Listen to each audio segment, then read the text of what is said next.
যারা গার্ডেনিং করতে চান, এই সময় তো গার্ডেনিংয়ের মৌসুম। এখন হচ্ছে মে মাস, আজকে হচ্ছে মের 9 মে। যদিও এই ভিডিওটা পাবলিশ করতে দেরি হবে। 9 মেতে আমি আসছি গার্ডেনিংয়ের জিনিসপত্র নিতে। এখানে গার্ডেনিংয়ের অনেক রিজনেবল প্রাইসের জিনিস পাওয়া যায়।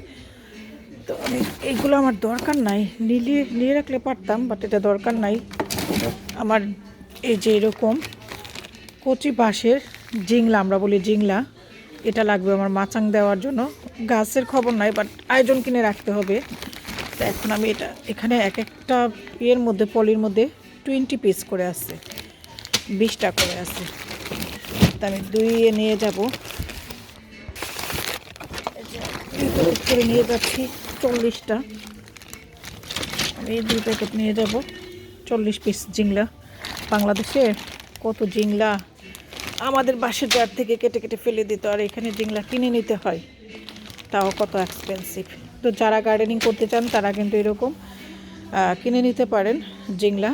আমি আসছি হোম বার্গেনে, এখান থেকে নিয়ে যাচ্ছি, তাই একটু ছোট্ট রিলস শেয়ার করলাম।